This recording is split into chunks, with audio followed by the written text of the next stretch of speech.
the Mooladhara Chakra, innocence and balance. What if the qualities we search for in life, innocence, wisdom, balance, and inner security, already exist within us? According to Her Holiness Shri Mataji Nirmala Devi, founder of Sahaja Yoga Meditation, these qualities originate in a subtle center within us, the Mooladhara Chakra, located at the base of the spine. When the Kundalini awakens through self-realization, this center begins to shine.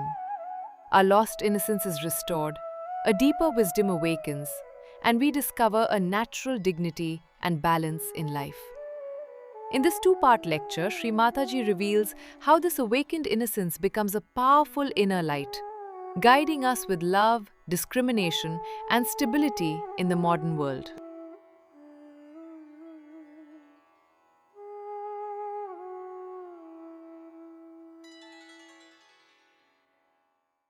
But as Kundalini rises, on every center, you start getting the light of that center. At the first center, you get back your innocence. Your eyes become innocent. Your behavior becomes innocent. You are not filled with lust and greed. You don't look at things with lust and greed, but you look at things with innocence, which is a very big thing that people have lost, and that you get back. And such a person develops many qualities. One of them is that such a person is full of fragrance. Such a person has a tremendous gravity. Tremendous gravity. And such a person has tremendous dynamism, and attraction is a bad word, so I don't want to use it, but magnetic. His magnet is awakened within him. This is the center of your magnet, of the earth. Such a person develops a tremendous sense of roads, and sense of direction. You place him anywhere, he will know where to go. Like birds. You place birds anywhere, they know which side is north, south, east, west. In the same way, you also develop your lost innocence and your magnet within you by which you have proper direction. But the highest of all, you develop the proper direction to wisdom, which is the wise thing to do. You just don't do stupid things. You just don't do. Even if you ever try to do it, you will not do it because you know it is so stupid. Just you don't do it. It is so simple to be wise than to be stupid. Because if you have to be stupid, you have to go out of the way to be stupid and idiotic. But if you want to be normal and wise, is the easiest thing to do. But what people do is to do things that would make them more and more stupid, nonsensical. Because also some people told me they do it, the reason being they think they have a nuisance value. Like in London now we have one funny stuff going on, they call it what? Punk rock. You see, it's a funny stuff. Now, poor things, they don't know what they are doing. And I think only value of that punk rock system is this, that they try to sort of make a nuisance out of them so that people feel attracted towards them, or sort of a significance out of them. But when you become a realized soul, you realize your significance because you understand you are part and parcel of the whole, and that your significance is to give realization to others. The highest of highest. That's what you have to do. Now you are a saint. And that's how the whole attitude of cheapishness, of outward shallowness finishes, and you become a serene, dignified personality. This is not possible through any sermon, any lecture. It is only possible when the Kundalini rises, you become like a very dignified child. Very dignified child. I had seen one beautiful painting done of Mother Mary being taught first time. If you see her as a child, she's a very dignified personality. As a child, she's about 10 years of age. I have seen my own grandchildren who are not very old but extremely dignified. They walk like kings, behave like kings. In every behavior, you find there's such a dignity. They'll never do something shallow. They'll never ask for anything. They never weep for anything. They never cry for anything. They're so dignified and they understand it so well what is dignity is. I don't have to tell them because they're born realized. In the same way, you become that. Nobody has to tell you that do this or do that. But you understand that you must have self-respect. This happens to you automatically. This is actualization. Nobody has to tell you that you be dignified, you just become. I have seen people who were absolutely absurd. Even from this punk rock we got some people. And they were so changed that people could not recognize them. But one thing bad has happened with this punk rock, that they put some sort of dye in their head, and since then their eyes became very weak. Because these dyes, I think, make the optic lobe covered with some sort of a color, and you can't see properly, and the eyes became very weak. And it took some time for us to remove the effect of those dyes from their head. We go headlong. What's wrong? There's nothing wrong in this world if it is a stupid fool. But for a wise man, there are very many things which are absolutely wrong, and there are very many things which are absolutely correct. So you develop your wisdom by this first sentence.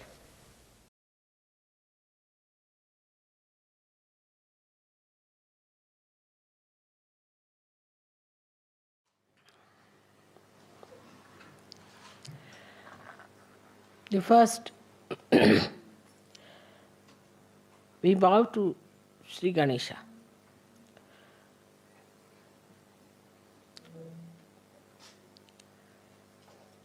Because Sri Ganesha is the source of innocence within us. So actually we bow to innocence within us.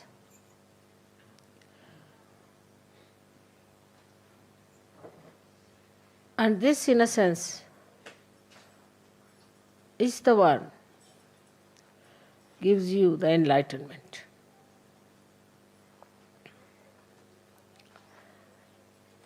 As I told you yesterday, the light has innocence.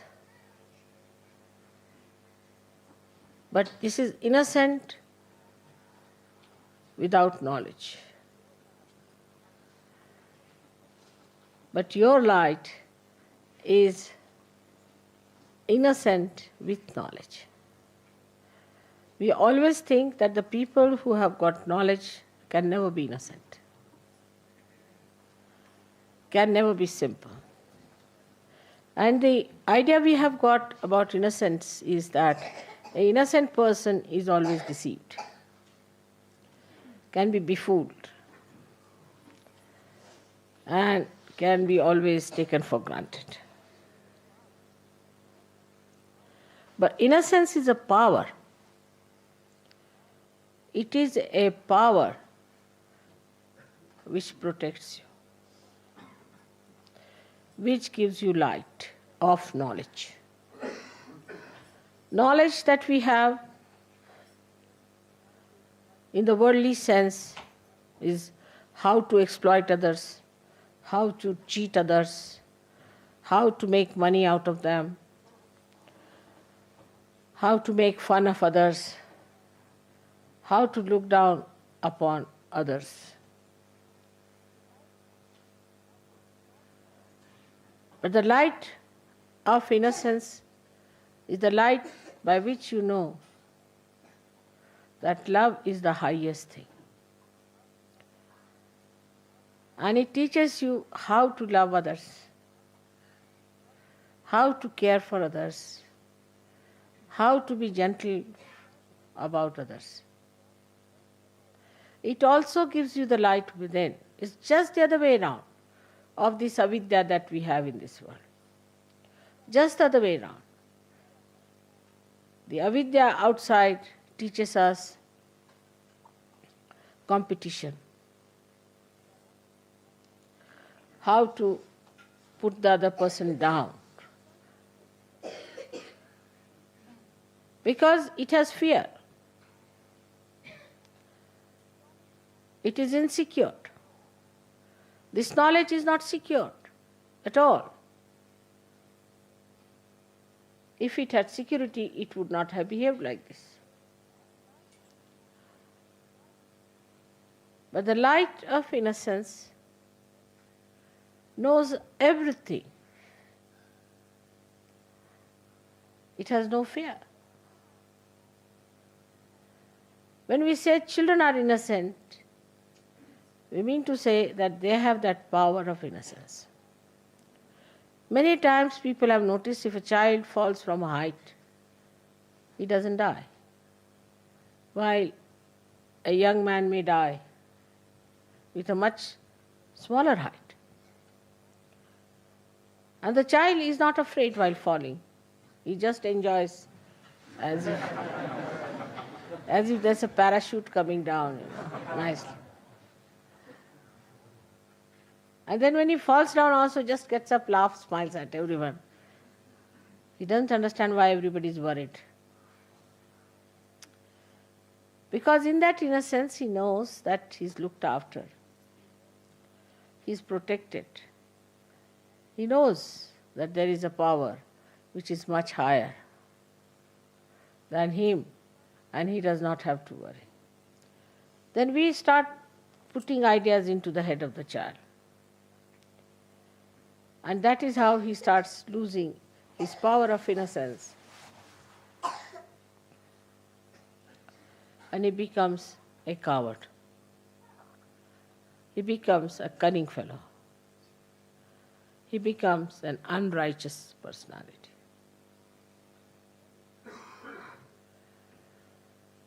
But still we would say that the innocence of children is innocence of ignorance.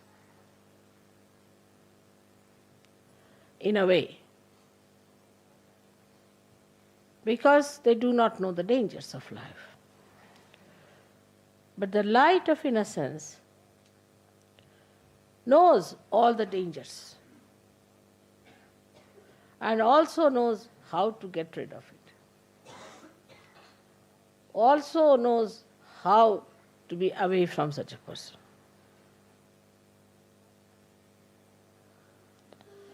There was a wise man who was going on a staircase. And there was a stupid man coming from the other side, foolish man. So foolish people are always aggressive. That is one of the signs, because they have inferiority complex. So the foolish man says to the man who was coming up, he says, one had to move on one side. So he says, I don't move for fools, the foolish one says. So the wise man says, I do, and he moved.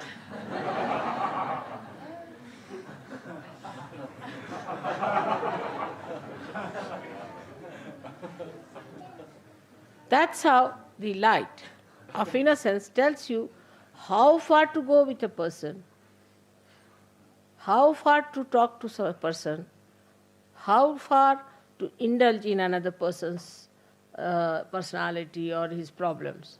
Otherwise he recedes. He understands that this gentleman is a stupid fool, so I move for a fool like that.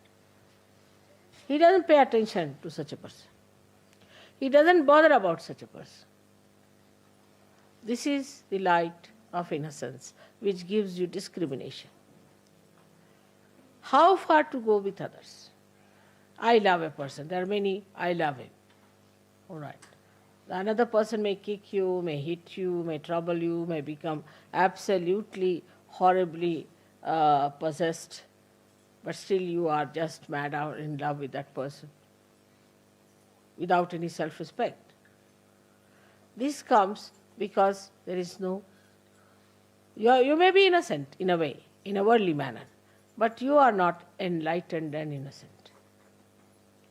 When you are enlightened and innocent, then your innocence is a power which gives you, first thing is discretion. Supposing you take a light in your hand. Now you know whether it is a snake or a rope. But if there is no light in your hand, you cannot see. But even supposing it's a snake, you might run away. Or if you are a stupid fool, you will say, all right, come and bite me. I would like to see how it works.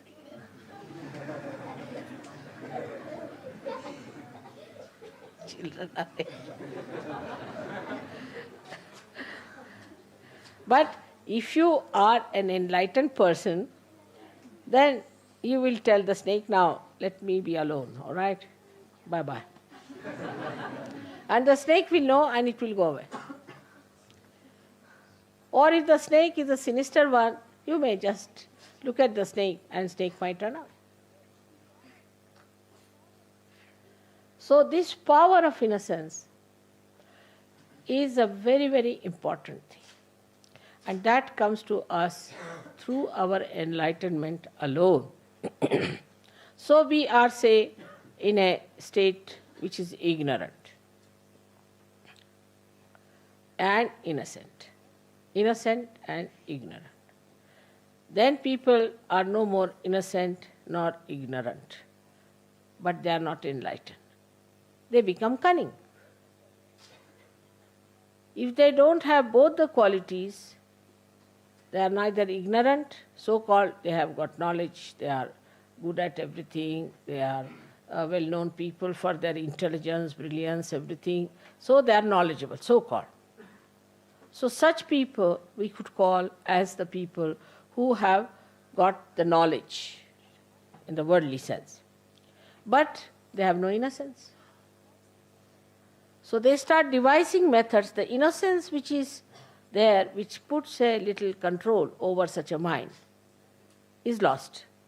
Because they think innocence is stupid, They don't respect their innocence.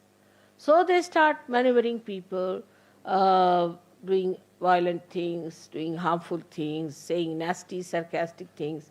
All these things the brain starts working. Because it cannot get back to its innocence. So we don't like such people later on, we don't want them. Then they develop ideas that we are higher people, we are chosen people, we are better people. Then they develop all these ideas. Then all of them club together. So ignorance is added as a so-called knowledge, you see. Inside is completely ignorance. Outside is knowledge. And added up like that. They do not want to seek there, inside. And they are satisfied with their outside so-called knowledge. And they go ahead with it. And once they break their heads, then they realize, oh God, what was it? Inside is all darkness. We cannot live with all the windows closed hermetically and the sun shining outside. We have to have light inside to see for ourselves what are we, what are our powers, how far we can go, how we are working out ourselves, our lives, our aims. Now the enlightenment, as the enlightenment you see here is of these lights, is manifested within you as vibrations, as Chaitanya, as light. So the Chaitanya itself is the light. But the difference between this light and that light is such that this one will only tell you as far as your eyes are concerned. It will tell you that it is a stone, or it is a wood, or it is a house, or it is a face of a man, anything. this light. But it won't be able to tell you whether this person is good or bad, whether this house is vibrated or not, is auspicious or not. So it doesn't give you auspiciousness, the idea of auspiciousness. So we are talking of Ganesha's innocence, which gives us sense of auspiciousness, and ourselves also makes it auspicious.